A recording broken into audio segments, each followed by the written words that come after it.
ஏடபிள்யூஎஸில் RTS use பண்ணி Postgres sequel database எப்படி create பண்ணுறது, அதை வந்து EC2 இன்ஸ்டன்ஸ்லேருந்து எப்படி கனெக்ட் பண்ணுறது அப்படிங்கிறத நம்ம பார்க்க போகிறோம்.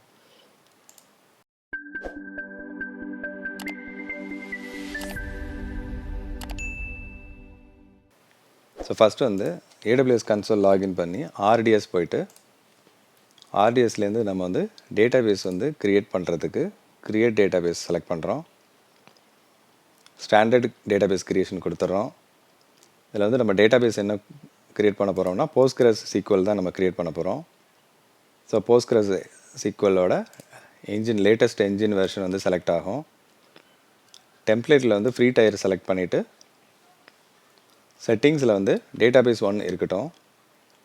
மாஸ்டர் யூசர் நேம் வந்து போஸ்ட்கிரஸ். ஸோ யூசர் நேமை வந்து நம்ம நோட் பண்ணிக்கிறோம். பாஸ்வேர்டும் வந்து போஸ்ட்கிரஸ் 1 2 3 4 கொடுத்துடலாம். ஸோ இது ரெண்டையும் நம்ம நோட் பண்ணி வச்சுக்கலாம்.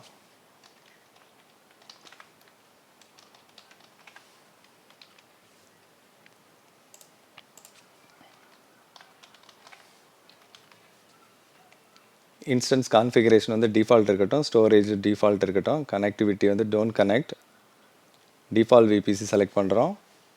டிஃபால்ட் சப்நெட் தான் இருக்குது. பப்ளிக் ஆக்சஸ் மட்டும் எஸ் கொடுக்குறோம், ஏன்னா நம்ம வந்து லோக்கல்லேருந்து கனெக்ட் பண்ண போகிறோம்.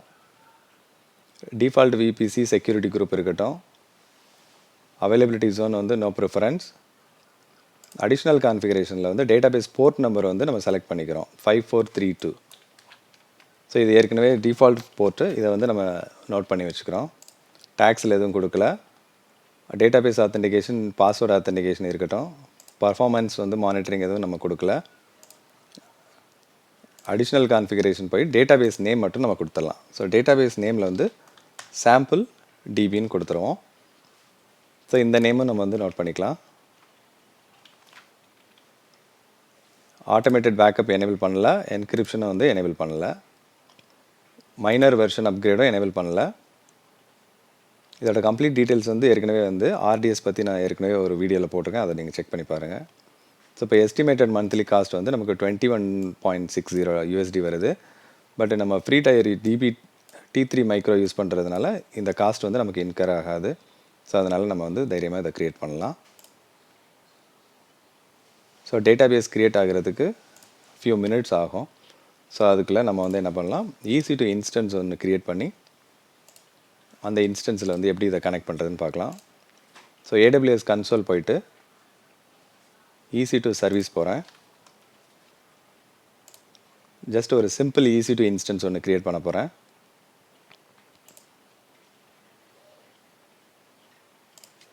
PGSQL டெமோ இன்ஸ்டன்ஸ் நேம் கொடுத்துட்டு டிஃபால்ட் AMI செலக்ட் பண்ணுறேன். ஸோ எல்லாமே வந்து டிஃபால்ட்டு. கீப்பேர் மட்டும் என்னோடய கீப்பேர் நான் செலக்ட் பண்ணிக்கிறேன். இது ஏற்கனவே நான் டவுன்லோட் பண்ணி வச்சுருக்கேன். நீங்கள் இல்லைனா நீங்கள் க்ரியேட் பண்ணி ஸ்டோர் பண்ணி டவுன்லோட் பண்ணி வச்சுக்கோங்க. இந்த கீப்பேர் யூஸ் பண்ணி தான் நம்ம வந்து லோக்கல்லேருந்து கனெக்ட் பண்ணுவோம். அண்ட் விபிசி வந்து டிஃபால்ட், செக்யூரிட்டியும் குரூப்பும் வந்து default, storage default. So launch instance கொடுத்துட்றோம். இப்போ இன்ஸ்டன்ஸ் வந்து நமக்கு லான்ச் ஆகிட்டுருக்கோம். இன்ஸ்டன்ஸ் லான்ச் ஆனோன்னா நமக்கு வந்து பப்ளிக் ஐபி அட்ரஸ் நமக்கு கிடைக்கும். இந்த பப்ளிக் ஐபி அட்ரஸ் எடுத்துகிட்டு நம்ம வந்து மொபைல் எக்ஸ்டாம் வழியாக நம்ம லோக்கலில் ஒரு டூல், இது வந்து ஃப்ரீ டூல் தான், இதை நீங்கள் டவுன்லோட் பண்ணிக்கலாம். ஸோ டவுன்லோட் பண்ணிவிட்டு இந்த டூலில் வந்து செஷன் அப்படின்னு கிளிக் பண்ணிங்கன்னா இந்த மாதிரி செஷன் செட்டிங்ஸ் வரும். SSH வழியாக தான் நம்ம கனெக்ட் பண்ண போகிறோம். ஸோ காப்பி பண்ண ஐபி அட்ரஸை சேவ் பண்ணிவிட்டு இங்கே வந்து பேஸ்ட் பண்ணிவிட்டு யூசர் நேம் வந்து EC2-user கொடுக்குறோம். அட்வான்ஸ் செட்டிங்ஸில் போய்ட்டு ப்ரைவேட் கீ செலக்ட் பண்ணுறோம். ஸோ நம்ம டவுன்லோட் பண்ணி வச்சுருக்கிற ப்ரைவேட் கீயை செலக்ட் பண்ணிவிட்டு ஓகே கொடுத்தோன்னா இந்த செஷன் வந்து சேவ் ஆகிடும் அண்ட் ஓப்பனும் ஆகிடும். ஸோ இப்போ நம்ம வந்து EC2 இன்ஸ்டன்ஸில் விபிசிக்குள்ளே லாகின் பண்ணிட்டோம். ஸோ இங்கேருந்து MariaDB எப்படி வந்து போஸ்ட்கிரஸ் சீக்வல் டிபியை வந்து எப்படி கனெக்ட் பண்ணுறதுன்னு பார்க்கலாம். ஸோ இன்ஸ்டால் போஸ்ட்கிரஸ் கிளைண்ட் இன் EC2. ஸோ இங்கே வந்து ஒரு கிளைண்ட் இன்ஸ்டால் பண்ணி தான் நம்ம வந்து போஸ்ட்கிரஸ் சர்வரை கனெக்ட் பண்ண முடியும். ஸோ அதுக்கு வந்து நம்ம வந்து இந்த கமெண்ட்ஸ் எக்ஸிக்யூட் பண்ண போகிறோம்.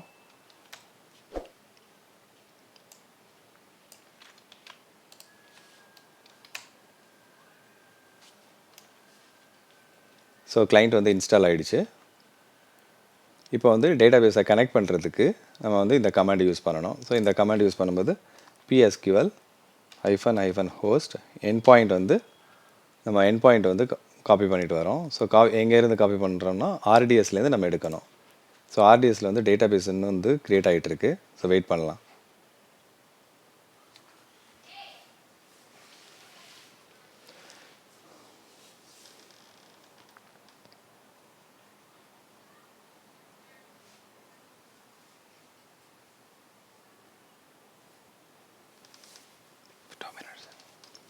ஓகே. ஸோ ஆர்டிஎஸ் வந்து நமக்கு க்ரியேட் ஆகிடுச்சு. ஸோ டேட்டாபேஸ் சக்ஸஸ்ஃபுல்லி க்ரியேட்டட்னு வந்துருச்சு. ஸோ இந்த டேட்டாபேஸ் ஒன்று தான் நம்ம வந்து போஸ்ட்கிரஸ் டேட்டாபேஸு. இந்த டேட்டாபேஸில் வந்து நம்ம கனெக்டிவிட்டி அண்ட் செக்யூரிட்டியில் வந்து என் பாயிண்ட் எடுத்து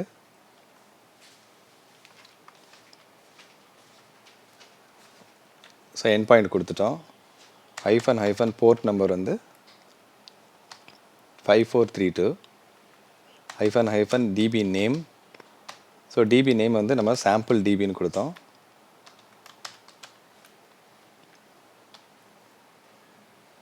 அடுத்து யூசர் நேம் வந்து போஸ்ட்கிரஸ்ன்னு தான் கொடுத்தோம்.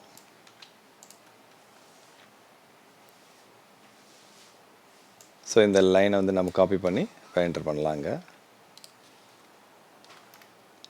ஸோ பாஸ்வேர்டு கேட்குது. போஸ்ட்கிரஸ் 1234 கொடுத்தேன்.